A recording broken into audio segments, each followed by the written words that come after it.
मेरी दादी कहा करती थी, बेटा साधु संत बड़े अच्छे लोग होते हैं, एक तो वे तुम्हें लोगों की मदद करते हुए दिखेंगे या फिर उन्हें भगवान की लीला समझाते हुए।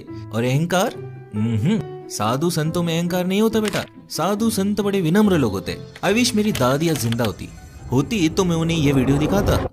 அதாவது வந்து சுற்றுச்சூழல் வந்து இவ்வளவு அக்கறையோட இருக்கும்போது கட்டுமானங்கள் செய்யறதுக்கு முன்னாடியே வாங்க வேண்டிய சுற்றுச்சூழல் அனுமதியை பின்னாடி அதனால முன்னாடியே வாங்கி இருக்கலாமே। So there is this BBC reporter जो जग्गी वासुदेव से सवाल पूछ रहे हैं कि क्यों उन्होंने अपने आश्रम का कंस्ट्रक्शन करने से पहले फॉरेस्ट डिपार्टमेंट की परमिशन नहीं ली थी। जग्गी वासुदेव के पास इसका कोई जवाब नहीं है। So he does this. Enough, please. இல்ல ஈஷாவோட இதுலயே சுற்றுச்சூழல் அனுமதி வாங்காம வயலேட் பண்ணிட்டோம் அப்படின்னு சொல்லி அனுமதிக்காக அப்ளை பண்ணிருக்கு। இத பத்தி உங்களோட கருத்து? एंड क्लियरली मेरी दादी गलत थी कि साधु संत विनम्र होते, बट ऐसे एलिगेशंस किसी साधु संत पर सूट नहीं करते। और अचंभे की बात तो ये है कि ये साधु महंगी महंगी बाइक चलाता है, महंगे महंगे कार चलाता है, rides helicopters, boats, you name it. दिन में 6 बार कपड़े बदलता है, महंगी महंगी घड़ियां पहनता है, दुनिया घूमता है, हॉलीवुड स्टार्स से मिलता है। ये साधु आज करोड़ों में खेल रहा है और इसके इस लाइफस्टाइल को मेंटेन करने के लिए उसके करोड़ों भक्त उसकी मदद कर रहे हैं। और आप सोचने लगते हो कैसे सदगुरु एक लग्जरियस लाइफ जीते हैं और उनके करोड़ों भक्तों को इससे कोई फर्क नहीं पड़ता, प्लस वे उसे वन वे और अनदर फंड भी करते हैं। कैसे पूरी दुनिया उनके टीचिंग्स को अप्रिशिएट करती है, इंक्लूडिंग बिग सेलिब्रिटीज। कैसे एक व्यक्ति कहता है भगवान की संकल्पना इंसानों ने बनाई है, असल में क्रिएशन शून्यता से आई है और वो शून्यता मैं हूँ। और करोड़ों लोग उस व्यक्ति की इस बात पर यकीन भी कर लेते हैं। लेकिन मैं जग्गी वासुदेव के स्पिरिचुअल बिजनेस में इंटरेस्टेड नहीं हूँ। जग्गी वासुदेव और कमाए, हु केयर्स। मैं इंटरेस्टेड हूँ जग्गी वासुदेव की एनलाइटनमेंट वाली कहानी में। आई वांटेड टू नो कि उनके एनलाइटनमेंट की कहानी सच है या फिर अपने फॉलोअर्स को मूर्ख बनाने का जरिया। And you know what, I think it is.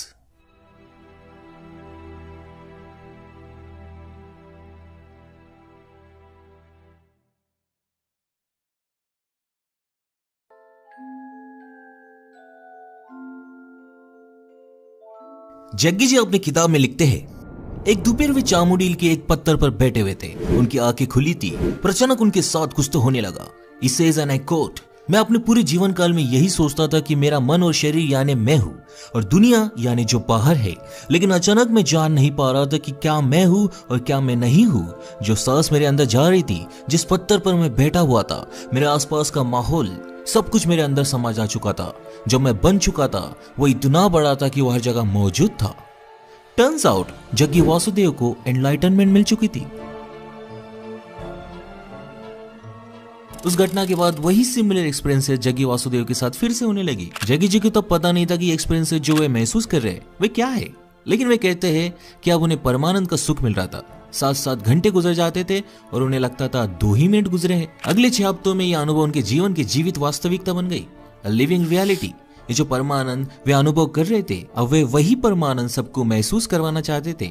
Armed with this experience, I started creating methods and systems through which every human being could access that intelligence and that capability within the system which can make a piece of bread into a human being.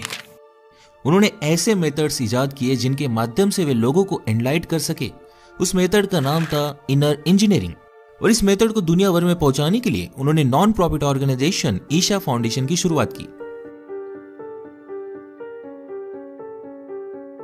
Jaggi जी को बचपन से ही भगवान पर विश्वास नहीं था। वे अपने book encounter the enlighten में लिखते हैं, आप कृष्ण की पूजा करते हो क्योंकि आपके दादाजी ने आपको कहा कि कृष्ण की पूजा करो।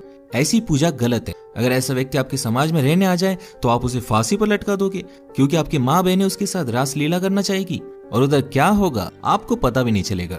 जग्गी जी ये भी मानते हैं कि दुनिया के सारे शास्त्र, धार्मिक किताबें, शिक्षाएं, फिलोसॉफीज जो लोगों ने कही या इजाद की है वे सब निरर्थक है। All the scriptures, all the teachings, all the philosophies, all the great things that people have spoken about, all of them are worth nothing. He says people go to temples and they hallucinate gods. लेकिन अगर इस दुनिया को भगवान ने नहीं बनाया तो फिर किसने बनाया? But according to Jaggi Vasudev, creation nothingness से आई है। When I say Shiva, don't imagine the calendar figure you've always seen. When we say Shiva, what it means, that which is not. So they say Shiva is a cosmic man lying down across the cosmos and he is nothing. He is not physical matter, he is nothing, but he is opaque. And then Shakti came and she danced around, a certain level of energy danced around. When Shakti danced around, he got irritated and he woke up. So he got angry and he roared. When he roared, the yoga says, he spat out galaxies. Then Shakti touched Shiva. When she touched Shiva, she gathered inertia, so she became more stable, which is what the creation is today. And now if you ask me, Jaggi Vasudev को ये सब कैसे मालूम? Then मैं आपको बता दूं, जब वे चामुंडी हिल्स पर एनलाइट हुए थे, तो वे इस नथिंगनेस से जुड़ गए थे। As he said in his books, वे अपने किताबों में ये भी कहते हैं कि ये उनका चौथा जन्म है। 370 साल पहले वे एक स्नेक चार्मर थे, बिल्वा। फिर वे एक योगी के रूप में जन्मे, जिसका नाम था शिव योगी। शिव योगी मोक्ष की तलाश में था, पर एक दिन जब वो मेडिटेशन कर रहा था, वह एक साधु आया, श्री पल्लनी स्वामी। स्वामी जी ने शिव योगी की एनलाइट होने की ख्वाहिश को पहचाना और उसके माथे पर अपनी छड़ी लगा दी और शिव योगी एनलाइट हो गया।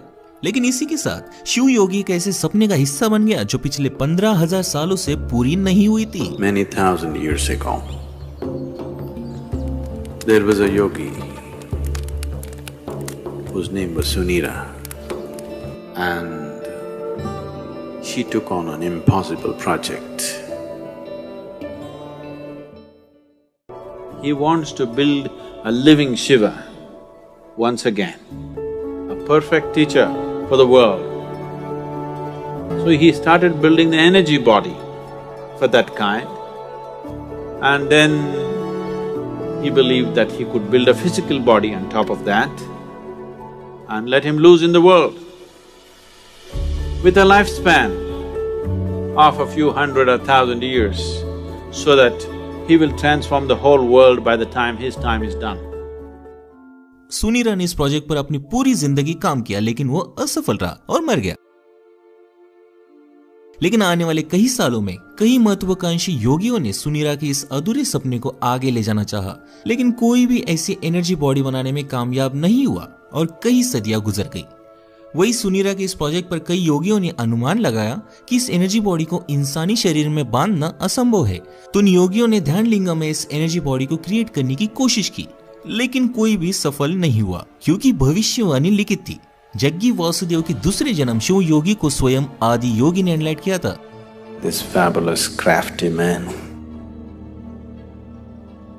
enslaved me for his project. और उन्होंने इस ध्यानलिंगा पर काम करना शुरू किया, लेकिन वे 57 साल की उम्र में चल बसे। जग्गी वासुदेव का फिर एक बार जन्म हुआ एज अ सदगुरु श्री ब्रह्म। श्री ब्रह्म को सुनीरा के सपने के बारे में ऑलरेडी मालूम था और वे ऑलमोस्ट ध्यानलिंगा बनाने में सफल हो ही गए थे, लेकिन ये फुलफिलमेंट फिर से अधूरी रह गई। लेकिन समाधि लेने से पहले उन्होंने अपने अगले जन्म की योजना बना ली थी कि वे किस औरत की कोख में जन्म लेंगे।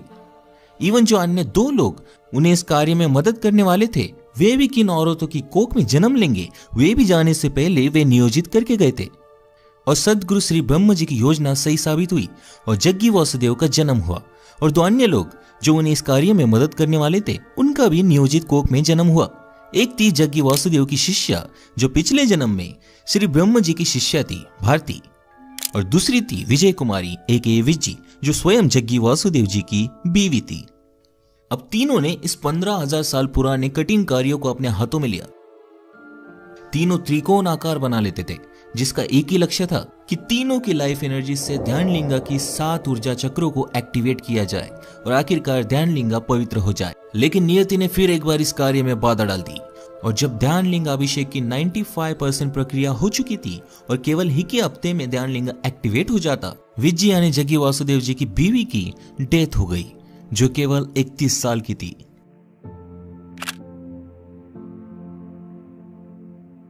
जग्गी जी ने बताया कि विज्जी ने महासमाधि ले ली है। This is a nation where there have been thousands of incidents where people have left their body consciously. So she announced that she will leave almost 9 months ahead of that time. It was a natural process. ध्यानलिंगा का काम रोकना नामुमकिन था और जग्गी वासुदेव इसे इसी जन्म में पूरा करना चाहते थे।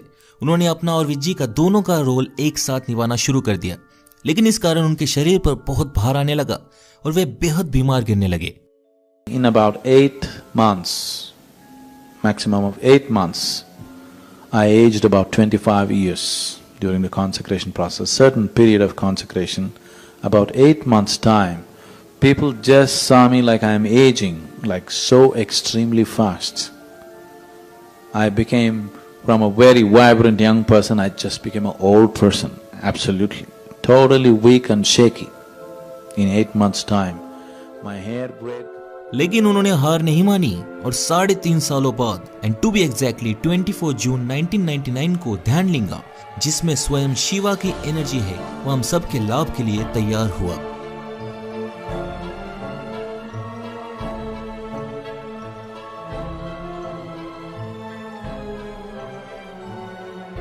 पंद्रह 15,000 साल पुरानी भविष्यवाणी पूरी हुई।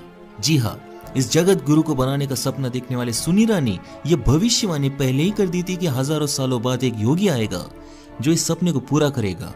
वे योगी सदगुरु जग्गी वासुदेव थे।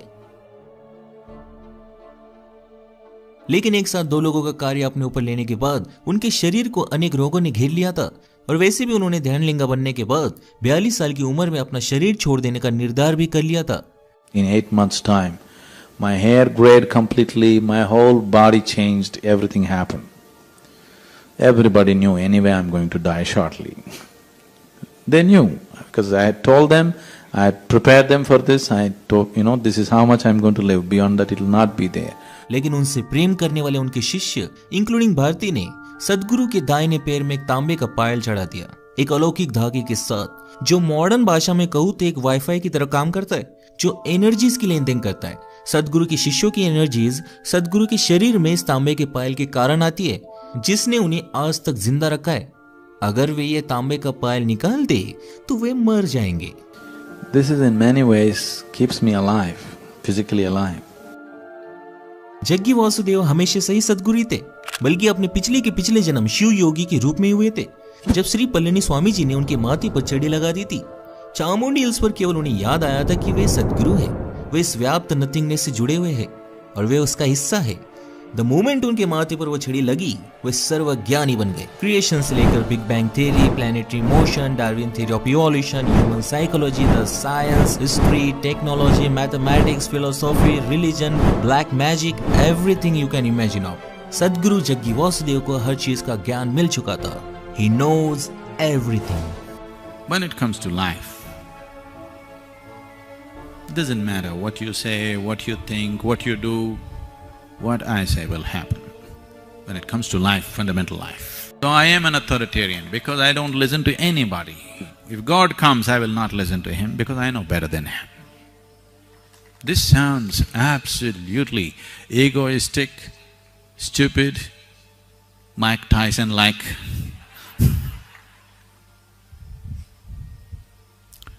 But what can I do? It's true. But wait. There is a problem.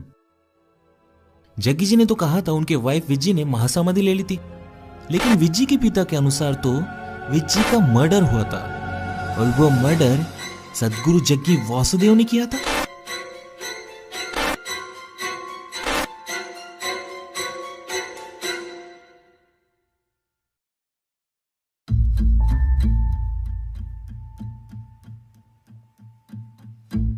Jaggi जी के अनुसार 31 साल की विजय कुमारी ने 23 जनवरी 1997 को महासमाधि ले ली, लेकिन जग्गी वासुदेव के खुद के ससुर ने यानी विज्जी के पिता ने जग्गी वासुदेव पर उनके बेटी के मर्डर का इल्जाम लगाया और एफआईआर फाइल कर दी। ये खबर उस वक्त इंडियन एक्सप्रेस न्यूज़पेपर ने छापी थी, जिसके अनुसार ईशा आश्रम के योगी जग्गी वासुदेव पर उनके बीवी विजय कुमारी उर्फ विज्जी के मर्डर के मामले में चार्जेस लगाए गए हैं। पुलिस को दिए गए कंप्लेंट में विज्जी के पिता टीएस गंगना जी को लगता है उनकी बेटी की मौत में कुछ तो गड़बड़ है। लास्ट टाइम उनकी बेटी उन्हें 15 जून 1996 को मिली थी और 23 जनवरी 1997 को उन्हें जग्गी वासुदेव द्वारा मैसेज मिला कि उनकी बेटी मर चुकी है और गंगना जी के कई बार रिक्वेस्ट करने के बावजूद जग्गी वासुदेव ने विज्जी के लाश को जल्दबाजी में जला दिया 24 की सुबह गंगना जी के आने से पहले। उन्होंने ये भी कहा कि उनकी कम्युनिटी में लाश को जलाने की प्रथा है ही नहीं। जग्गी ने जानबूझकर लाश को जला दिया ताकि सारे सबूत मिट जाए। गंगना मानते हैं कि जग्गी ने अपनी बीवी का मर्डर किया है क्योंकि उनका आश्रम के किसी शिष्य के साथ अफेयर था। गंगना जी के कंप्लेंट के आधार पर केस दर्ज की जा चुकी है, लेकिन पुलिस आश्रम पहुंची तो गॉडमैन जग्गी यूएस से चले गए थे। इन्वेस्टिगेशन जारी है। लेकिन पुलिस के इन्वेस्टिगेशन के अनुसार उन्हें कोई सबूत नहीं मिला क्योंकि बॉडी ऑलरेडी जल चुकी थी। तो पुलिस ने लैक ऑफ एविडेंस के कारण केस को बंद कर दिया और एक फाइनल रिपोर्ट बनाई। लेकिन इस फाइनल रिपोर्ट में उन्होंने विजय के पिता टी.एस. गंगना जी द्वारा बताई गई बातों पर कोई इन्वेस्टिगेशन नहीं की थी। जैसे उन्होंने कहा था, जग्गी वासुदेव का आश्रम के किसी लड़की के साथ अफेयर है, लेकिन किसी से भी पूछताछ नहीं की गई।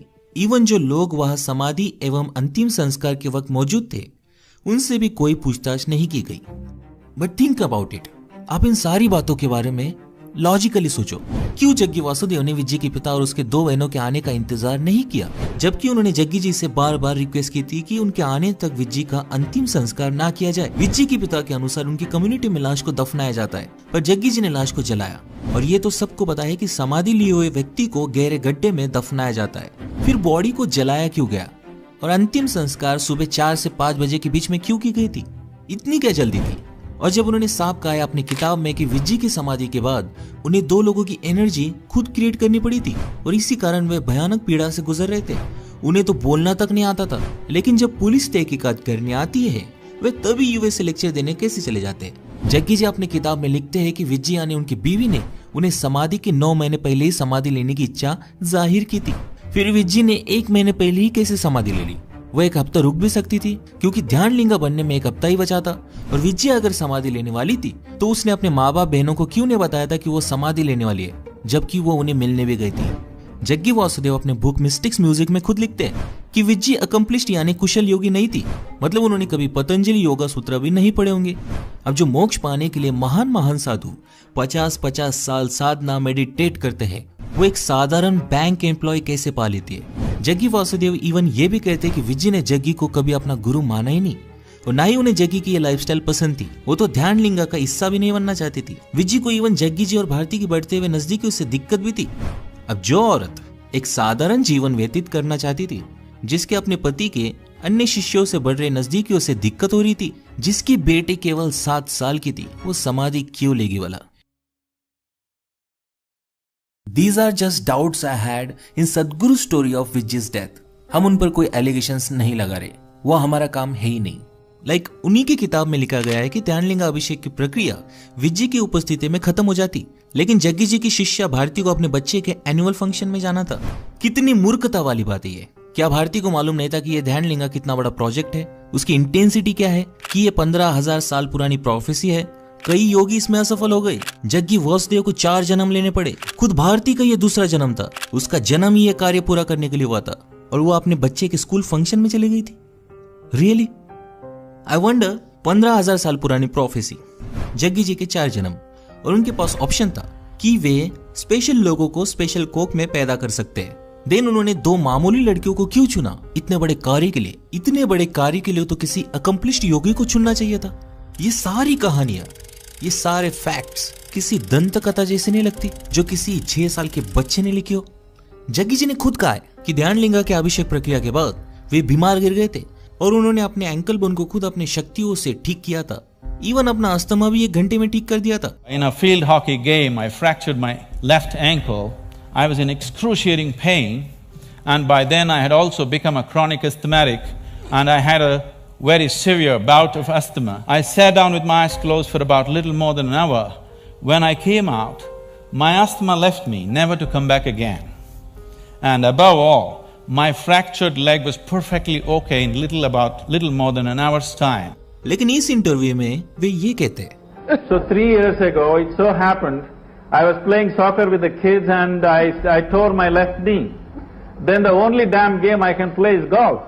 साक्षात भगवान अपनी नी बोन ठीक नहीं कर पा रहा और दुनिया भर में अस्थमा के आज 262 मिलियन पेशेंट्स है। अगर जग्गी जी के पास इसका इलाज है तो वे इलाज सबको दे क्यों नहीं रहे, राइट? अगर जग्गी वासुदेव ने पहले ही प्लान किया था कि ध्यानलिंगा अभिषेक के बाद वे 42 साल की उम्र में अपना शरीर छोड़ देंगे, तो उन्होंने शादी क्यों की थी और अपने बेटी को जन्म ही क्यों दिया था, जबकि उन्हें पता था कि उनके मरने के बाद उनकी बीवी विधवा हो जाएगी और उनकी बेटी अनाथ। लेकिन वे अपनी शादी को भी जस्टिफाई करते हैं, कहते हुए कि ऋग्वेदा में लिखा गया है कि ध्यानलिंगा का अभिषेक एक ऐसा ही योगी करेगा जो गृहस्थ योगी हो, यानी शादीशुदा योगी हो। मैंने इस बात की पुष्टि करने के लिए अपने दोस्त के दादाजी से बात की, जो हिंदू स्क्रिप्चर्स के ज्ञानी है, और उन्होंने मुझे कहा ऐसी कोई भी चीज ऋग्वेदा में नहीं लिखी गई है और ना ही ध्यानलिंगा टर्म का कोई जिक्र है।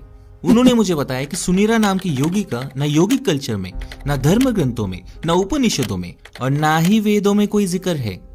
और सबसे मजे की बात तो यह है, जिन वेदों में जग्गी जी ध्यानलिंगा का होने का जिक्र करते हैं ना, वे हिंदू वेद पुरानी केवल 5000 साल पुराने हैं और जग्गी जी की कहानी 15000 साल पुरानी है। Okay, for a moment let's believe Jaggi ji की यह ध्यानलिंगा वाली कहानी सच है। So according to that, Dhyanalinga साक्षात लिविंग शिवा है, वही शिवा जो इस नथिंगनेस में समाये हुए है, जिनके अंदर से ये दुनिया क्रिएट हुई है। He is a creator. लेकिन जग्गी जी ये भी कहते हैं कि अब उस ध्यानलिंगा में और उनमें कोई फर्क नहीं बचा है। So if A is equal to B and B is equal to C, then A is equal to C, right? मतलब अब जग्गी वासुदेव इस दुनिया के क्रिएटर बन चुके हैं। Where is the logic? And do you believe this shit? ये सारी कहानियां, ये सारे फैक्ट्स मुझे एक ही संशय की ओर ले गई कि जग्गी वासुदेव जी का, सदगुरु जी का एनलाइटनमेंट सच है भी कि नहीं।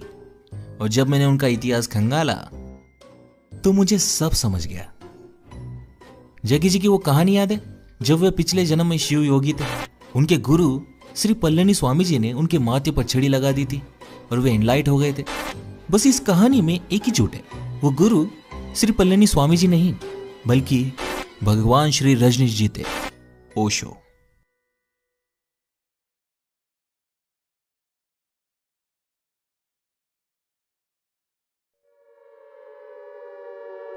सो 70 के दशक में अमेरिका में गरीबी, वॉर, रेशियल भेदभाव के कारण लोगों का ट्रेडिशनल रिलीजन्स पर से विश्वास उठ चुका था और तब अनेक स्पिरिचुअल लीडर्स ने इन वल्नरेबल लोगों को अपनी स्पिरिचुअलिटी प्रीच करना शुरू कर दिया। इन सारे स्पिरिचुअल गुरुज में दो चीजें बड़ी कॉमन थी। पहली कि ये सब दावा करते थे कि ये सब एनलाइटेंड बीइंग्स है, और दूसरी, इन सभी गुरुओं ने अपने अपने ट्रस्ट खोले और मिलियंस ऑफ डॉलर्स कमाए। एक स्पिरिचुअल गुरु ने तो अमेरिका में अपना शहर ही बना लिया।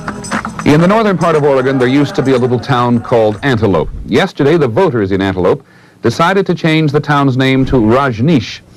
It is a political victory for followers of the Indian guru, Bhagwan Sri Rajneesh. Change has been coming, and today, Antelope awoke to a red dawn. Osho की ख्याति पूरे दुनिया में फैल गई थी और ओशो के इस ट्रैक रिकॉर्ड के नोट्स इंडिया में बैठा एक व्यक्ति ले रहा था, जग्गी वासुदेव। और उसे आइडिया आया कि क्यों ना मैं भी एक स्पिरिचुअल गुरु बन जाऊं। It is easy and it can make you rich. Jaggi Vasudev privileged family से आते थे और उनका पोल्ट्री फार्म का बिजनेस भी था। जग्गी जी अनेक बार दावा कर चुके हैं कि उन्हें 12 साल की उम्र से योगा और मेडिटेशन की नॉलेज थी और उनका आज मेन प्रोडक्ट भी उसी के अराउंड रिवॉल्व करता है, विच इज इनर इंजीनियरिंग और ईशा योगा। लेकिन सच तो यह है कि जग्गी जी 1984 में ऋषि प्रभाकर से सिद्ध समाधि योगा सीखने गए थे। न्यूज लॉन्ड्री को आंध्र प्रदेश बेस्ड एक योगा टीचर ने बताया कि जग्गी वासुदेव और वे गोमतागिरी मैसूर में ऋषि प्रभाकर से सिद्ध समाधि योगा सीखते थे और जग्गी ने ऋषि प्रभाकर को 1984 में ज्वाइन किया था, जहां वो अपने बीवी से भी मिले थे। उनका इसके पहले योगा से कोई भी नाता नहीं था। ऋषि प्रभाकर ने जग्गी जी को कोयम्बतूर में अपना सेंटर खोलने के लिए भेजा था, लेकिन जग्गी जी ने सिद्ध समाधि योगा को रीपैकेज करके उसका नाम ईशा योगा रख दिया और अपना खुद का सेंटर खोल लिया। And the rest is history. You would think इतना काफी है उनकी फर्जीगिरी साबित करने के लिए, बट हमारे पास और भी सबूत है। But let me tell you, इन स्पिरिचुअल गुरुज का मेन प्रोडक्ट योगा या मेडिटेशन नहीं होता, बल्कि एनलाइटनमेंट होती है। ये लोगों को एनलाइटनमेंट भेजते हैं। जग्गी ये बखूबी जानते थे और उन्होंने भी अपनी एनलाइटनमेंट की, अपनी सर्वज्ञानी होने की स्टोरी बनाई। लेकिन जग्गी वासुदेव ने ओशो की पूरी नकल कर ली, और नकल कितनी भी अलग हो, समझ तो आ ही जाती है। लाइक जग्गी जी दावा करते हैं कि उन्होंने कोई वेदास या स्क्रिप्चर्स नहीं पढ़े और ना ही कोई philosophies. I have neither read the Gita, nor the Vedas, nor the Upanishads, nor even the Yoga Sutra. Because उन्होंने ये स्क्रिप्चर्स डायरेक्टली नहीं पढ़ी है, उन्होंने ये स्क्रिप्चर्स ओशो की किताबों के माध्यम से पढ़ी है। मोस्टली वो जो कहते हैं वो अधिकांश ओशो की कोट्स, ओपिनियंस, एनेक्डोट्स के रिपीटेशंस होते हैं, even choices of words. you clearly disturb people who see those sort of statements as profane. I love to disturb people. A guru is somebody who disturbs the fundamental aspects in you. I am not going to console anybody. He is not a solace peddler. Because the more you console them, the more retarded they remain. All kinds of conclusions that you have drawn, Disturb them. he disturbs everything in you. That challenge will bring their capacities to the climax. He is somebody who is there to assist you towards your liberation. Jaggi ji की enlightenment nothingness यानी शून्यता तक जाती है। शिवा कोई being नहीं है, बल्कि इस नथिंगनेस में समाये हुए है और इस नथिंगनेस में मिल जाना ही एनलाइटनमेंट है। और उसके वे 112 तकनीक बताते हैं। ये कॉन्सेप्ट विज्ञान भैरव तंत्र से आती है और इस तंत्र को उस वक्त ओशो ने ही प्रचलित किया था। कोई 112 विधियां हैं सारे जगत में ध्यान की, और प्रत्येक विधि अद्भुत है। Tantra will not give you the answer, Tantra will give you the technique. Jaggi जब भी शिवा की बात करते हैं, जैसे Shiva being good and evil, both light and dark, यही स्टाइल और व्यूज ओशो भी इस्तेमाल करते थे। ओशो कहते थे शिवा के पास कोई फिलोसॉफीज नहीं थी, उनके पास केवल मेथड्स थे। All the questions Devi is asking, Shiva is not going to answer at all. On the contrary, he will give a technique. And if Devi goes through this technique, she will know. यह बात उन्होंने खुद को और अपने course को describe करने के लिए रख ली। Once they understand few basics, then we teach methods with which they can make these dimensions within themselves in a conscious manner. This is not a philosophy, this is a technology. Jaggi जी हमेशा कहते हैं, Now, whatever I say, don't believe this. But don't be a fool and disbelieve this. Guess what, ये quote उन्होंने कहां से उठाया? ओशो की किताब I celebrate myself, God is nowhere, life is now here से। I have not told you to believe it, I have not told you to disbelieve it. Jaggi ji कहते हैं उन्हें फिलोसॉफीज पसंद नहीं। Philosophies are fantastic explanations for those things which cannot be explained. क्योंकि ओशो को भी पसंद नहीं थी। A philosopher thinking about truth is just like a blind man thinking about light. Jaggi जी एक कहानी सुनाते हैं। जब एरिस्टोटल हेराक्लिटस से मिले थे, देखा जाए तो दोनों अलग अलग टाइमलाइन से आते, उनके मिलने की कोई बात बनती ही नहीं। ये तो गलती है, राइट? बट अगर हम मान लें जग्गी जी ने ये कहानी अपनी बात रखने के लिए कही हो तो ठीक है, लेकिन ये सेम गलत कहानी ओशो अपनी किताब हिडन हार्मोनी में कह चुके हैं। पूरी दुनिया में केवल ओशो ने ही लिखा है कि एरिस्टोटल और हेराक्लिटस मिले थे। अब यह कैसे मुमकिन है कि पूरी गलत कहानी ही कोइंसिडेंटली जग्गी जी ने सबको सुना दी? बट स्टिल मैं इन सारी बातों को संयोग एवं कोइंसिडेंस समझूंगा, मान लूंगा, लेकिन अगली सिमिलैरिटी को कोइंसिडेंस मानना बहुत मुश्किल है। Here is another anecdote. सदगुरु जी सुनाते हैं, एक औरत जे कृष्णमूर्ति के साथ शॉपिंग करने गई थी, तो कृष्णमूर्ति जी एक छोटा सा टाई खरीदने के लिए इतना वक्त लगा रहे थे कि उस औरत ने सोचा, जो व्यक्ति एक टाई को लेकर इतना कंसर्न फील करता है वो एनलाइटन कैसे हो सकता है भला, और उस औरत ने जे कृष्णमूर्ति को छोड़ दिया। But let me tell you, similar anecdote Osho भी सुना चुके हैं अपने किताब में, क्योंकि वो औरत जे कृष्णमूर्ति को छोड़कर सबसे पहले ओशो से मिलने गई थी। एंड आई डोंट नो कि सदगुरु को इस कहानी के बारे में कहां से मालूम पड़ा। ऐसे सैकड़ों उदाहरण मैं आपको दे सकता हूं, but I think you get the point. Jaggi Vasudev ने सब कुछ ओशो से कॉपी किया है, लेकिन ओशो की गलती है जग्गी जी ने कॉपी नहीं की। ओशो हमेशा हिंदुइज्म को क्रिटिसाइज करते थे, जो इंडियन पॉलिटिशियंस को रास नहीं आती थी। पॉलिटिशियंस ने ओशो पर दबाव बनाया और उन्हें मजबूरन देश छोड़ना पड़ा। जग्गी जी भले ही ओशो के पद पर चल हिंदुइज्म को क्रिटिसाइज करते रहे, लेकिन उन्होंने ड्यूअल कैरेक्टर अपनाया। अपने एनलाइटनमेंट में, अपने टीचिंग्स में, अपने आश्रम में उन्होंने ध्यानलिंगा, शिवा, आदि योगी, भैरवा जैसे टर्म्स को यूज किया ताकि उन्हें कोई अपोज न करे।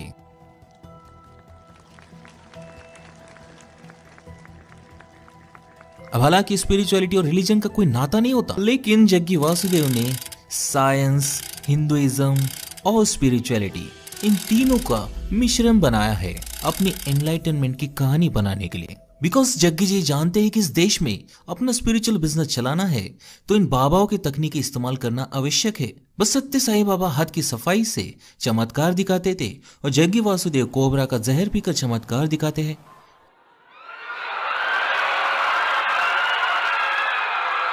आगे ध्यानलिंगा बनाने के लिए उन्हें लोकल भक्तों से डोनेशन मिला और उन्होंने 150 एकड़ जमीन खरीदी अपना आश्रम खड़ा करने के लिए, जहां आज ईशा फाउंडेशन खड़ा है।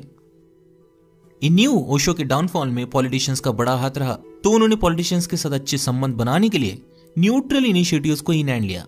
ऐसे ही 2006 में जग्गी वासुदेव ने पूरे तमिलनाडु में पेड़ लगाने का इनिशिएटिव हाथ में लिया। इसमें उन्हें नए भक्त और वॉलंटियर्स तो मिले ही, लेकिन उस वक्त के सीएम करुणानिधि भी इस इनिशिएटिव में शामिल हुए। This made him famous in South India. वे आज सेम तकनीक इस्तेमाल करते हैं अपने ब्रांड को पूरी दुनिया में प्रमोट करने के लिए। Save our soil. Save soil. Save the soil. Save soil. Save soil. Save our soil. 2008 में स्टार विजय ने जग्गी वासुदेव के साथ वीकली शो एयर करना शुरू कर दिया, जिसमें वे अलग अलग सेलिब्रिटीज के साथ बैठकर spirituality, social problems, yoga, meditation, जो मन में आए उस टॉपिक पर बात करते थे। லேபர் இருந்தாலும் மத்தியானம் 1 மணி நேரம் இடைவெளி கொடுக்கறாங்க, நமக்கெல்லாம் சாப்பாடு நேரத்துல நமக்கு இடைவெளி கொடுக்க மாட்டாங்க। शो बढ़िया था और इसीलिए ईशा फाउंडेशन ने सेम कॉन्सेप्ट पर खुद का शो बनाया। My work is just to help people to understand that going in installments is not going to get you to infinite. It was a win-win situation. दोनों पार्टीज को publicity मिल रही थी और धीरे धीरे बड़े से लेकर बड़े सेलिब्रिटीज जग्गी वासुदेव से बात करने लगे। You can't even imagine. Namaskaram, good morning Matthew. Good morning, Sadhguru. How are you, man? I'm good, man. Where you from? So finally Jaggi Vasudev ji ने अपना ईशा एम्पायर खड़ा कर दिया, जहां आज वे करोड़ों रुपए कमाते हैं। एक झूठी एनलाइटनमेंट की कहानी ने जग्गी जी को इस मुकाम तक पहुंचा दिया। आज जग्गी जी के करोड़ों फैंस हैं दुनिया भर में, लाखों पार्ट टाइम वॉलंटियर्स और हजारों फुल टाइम वॉलंटियर्स जो फ्री ऑफ कॉस्ट काम करते हैं उनके आश्रम में। जग्गी वासुदेव ने सिंपली अपने पोल्ट्री और कंस्ट्रक्शन बिजनेस को स्पिरिचुअल बिजनेस में ट्रांसफर कर लिया। एज्यूम लगभग 1980 से ही उन्होंने डिसाइड कर लिया था कि उन्हें कौन सी कहानियां बोलनी है, किस तरह बोलनी है, ताकि वे लेजिट लग सके और अपने ईशा एम्पायर को खड़ा कर सके। इवन बिजनेस मॉडल अगर आप ध्यान से देखें तो ईशा फाउंडेशन में कुछ भी फ्री नहीं है। छोटी से लेकर छोटी चीज को डोनेशन के स्वरूप में बेचा जाता है ताकि सरकार को टैक्स भी ना देना पड़े। जग्गी वासुदेव जी ने एक faith based business model create किया है, टैक्स फ्री स्टेटस पाने के लिए, अपने स्पिरिचुअल प्रोग्राम्स को बेचने के लिए, बुक्स एंड मर्चेंडाइज बेचने के लिए, and most importantly full time volunteers के रूप में फ्री लेबर पाने के लिए। ओशो की किताबें पढ़कर उनकी टीचिंग स्टाइल एनलाइटनमेंट कॉपी कर आज सदगुरु जग्गी वासुदेव बहुत बड़े मुकाम पर पहुंच गए। उनके कुछ फैंस को पता है कि वो ओशो की कॉपी करते हैं, लेकिन वे आर्गुमेंट देते हैं कि क्या फर्क पड़ता है कि सदगुरु जग्गी वासुदेव ओशो की कॉपी कर रहे हैं, इससे तो लोगों का फायदा ही हो रहा है ना, करने तो कॉपी। लेकिन मैं उनसे एक ही सवाल पूछूंगा, सदगुरु जग्गी वासुदेव को ये एनलाइटनमेंट बेचते बेचते 30 साल से ज्यादा हो गए, लेकिन उनको छोड़ के एक भी व्यक्ति को एनलाइटनमेंट मिली है क्या? और मिल भी नहीं सकती, क्योंकि ओशो की लॉन्ग टाइम सहयोगी मां आनंदशीला कहती है, He dangled the carrot of enlightenment. He declared few people enlightened. It was a hoax. In that sense, yes. Enlightenment एक छल है, झूठ है, धोखाधड़ी है।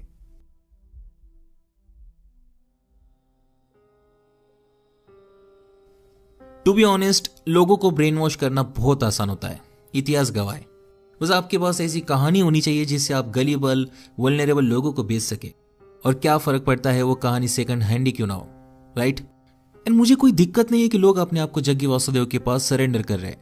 अगर आपको मदद हो रही है देन प्लीज आप जाइए, लेकिन इतना जरूर याद रखिए, आश्रम में आपको एक कोर्स के बाद दूसरा कोर्स खरीदने के लिए ब्रेन वॉश किया जा सकता है और आखिर में आपको अपनी रियल लाइफ छोड़कर आश्रम में संन्यास लेने कहा जा सकता है, जबकि जग्गी वासुदेव खुद एक लग्जरियस लाइफ जीते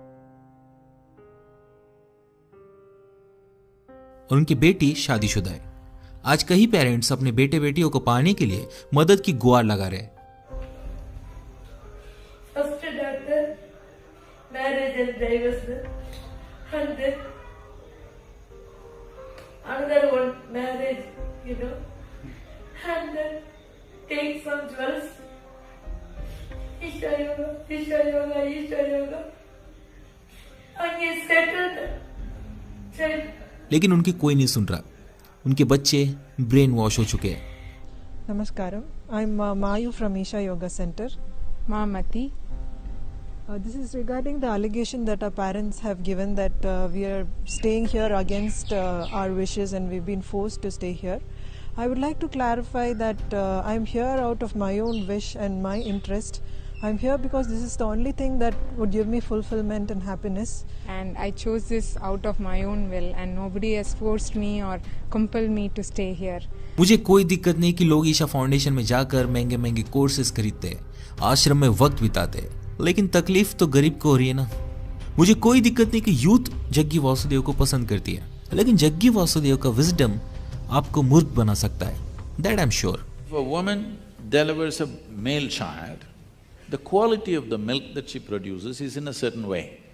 If she delivers a female child, the quality of the milk is totally different.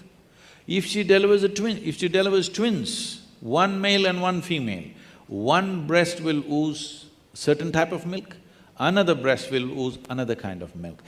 This is the level of intelligence invested in this body. बात तो यह है कि लोगों ने अपनी लाइफ जीना ही छोड़ दिया है और अब वे इस एनलाइटनमेंट के पीछे भाग रहे हैं जो हेवनली साउंड करता है। एंड टू बी ऑनेस्ट 99% लोगों को मालूम भी नहीं है कि ये एनलाइटनमेंट है क्या। बस ये लोग भेड़ चाल का हिस्सा बन रहे हैं। भेड़ चाल का हिस्सा ना बने, हर चीज को क्वेश्चन करें। एंड आई नो हम इस समाज और परिवार के लूप में फंस चुके हैं, लेकिन अगर आप इससे थोड़ा बाहर जाग कर देखोगे तो जिंदगी बहुत खूबसूरत है। Life is beautiful. जिंदगी से बड़ा प्रेशियस गिफ्ट और क्या हो सकता है। पहले इसे तो ढंग से जीने की कोशिश कर लो, फिर एनलाइटनमेंट की सोचेंगे। यस और नो?